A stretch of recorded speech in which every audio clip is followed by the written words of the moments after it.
Ngayon po ay Saturday at ginugunita po natin ang dakilang kapistahan ng kalinis-linisang puso ni Maria or the Immaculate Heart of Mary.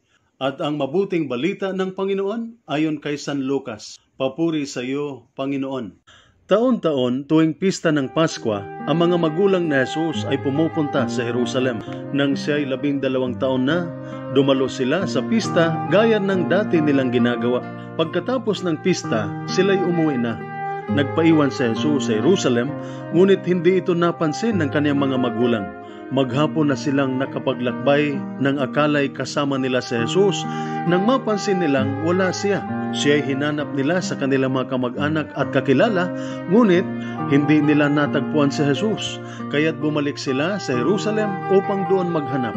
Pagkalipas ng 3 araw, natagpuan nila si Jesus sa loob ng templo. Siya'y nakaupong kasama ng mga guro. Nakikinig siya at nagtatanong sa kanila. At ang lahat ng nakakarinig sa kanya ay hangang-hanga sa kanyang katalinuhan. Namangha rin ang kanyang mga magulang nang siya'y makita. Sinabi ng kanyang ina, "Anak, bakit mo naman ginawa ito sa amin? Balisang-balisa na kami ng iyong ama sa paghahanap sa iyo. Bakit po ninyo ako hinahanap?" Tanong ni Jesus, "Hindi ba ninyo alam na ako'y dapat na nasa bahay ng aking ama?" Ngunit hindi nila naunawaan ang pananalitang ito. Siya'y sumama sa kanila pauwi sa Nazaret at siya'y nagpasakop sa kanila. Ang lahat ng bagay na ito ay iningatan ng kanyang ina sa kanyang puso. Ang mabuting balita ng ating Panginoon. Pinupuri ka namin, Panginoong Hesukristo. Ang lahat ng bagay na ito ay iniingatan ni Maria sa kanyang puso.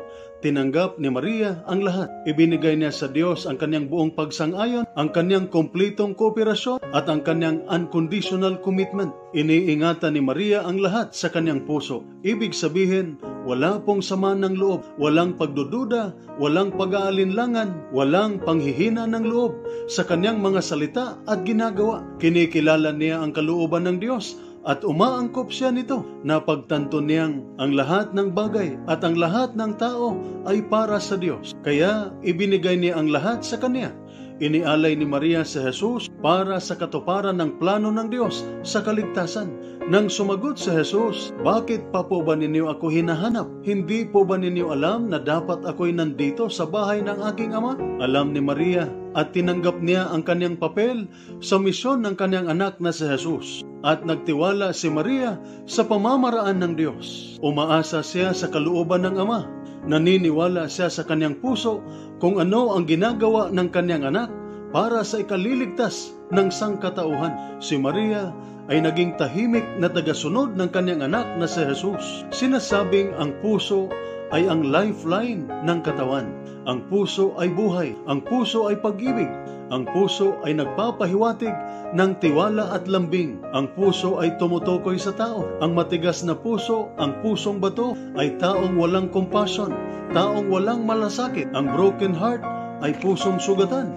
Ang callous heart ay taong hindi makapagpatawad. Pag sinasabi nating malapit sa puso, ibig sabihin ay minamahal. Ayon po sa Ebanghelyo ni San Lucas, chapter 6, verse 45, minsan pong sinabi ni Jesus na sa kasaganaan ng puso, nagsasalita ang ating bibig. Ang puso ang nagpapasya kung sino ang ating iibigin, kanino tayo magmamalasakit, at sino ang kilalanin at tatanggapin nating mga kaibigan. Ang puso ang nagpapahayag ng ating pagkatao. Maaring mayroong pag-ibig o pagkamuhi sa ating puso. Maaring mayroong kabaitan o paghihiganti. Mayroong paghanga o galit sa ating puso.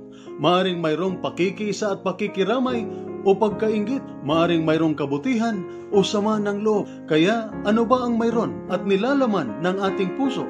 Iniingatan ni Maria ang lahat sa kanyang puso.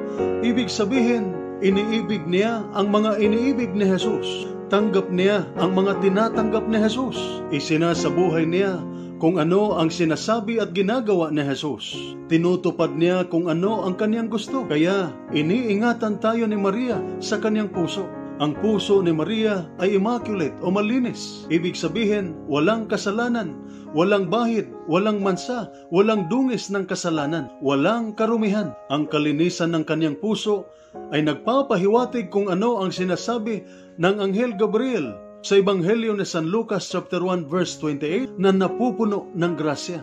Si Maria ang kapupunuan ng grasya. Si Maria ay grasya. Sa pagdiriwang natin sa dakilang kapistahan ng kalinis-linisang puso ni Maria, gawin din nating malinis ang ating puso tulad ng sa mahal na ina. Tanggalin natin sa ating puso ang lahat na hindi mabuti, hindi tama, hindi matuwid.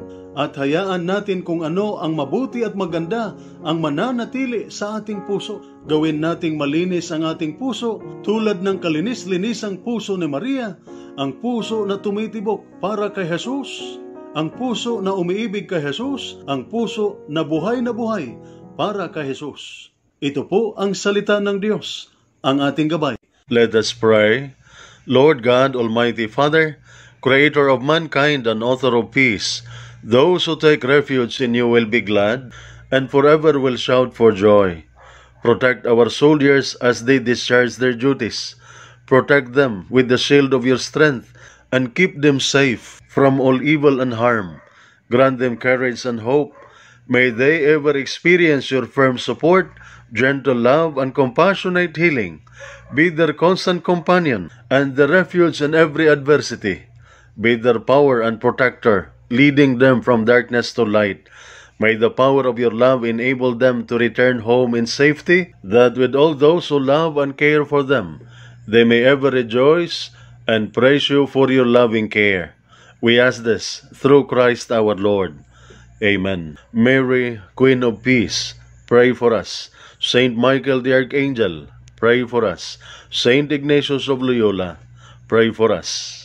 At sumainyo at sa inyong pamilya ang pagpapala na makapangyarihang Diyos, Ama, Anak at Espiritu Santo. Amen.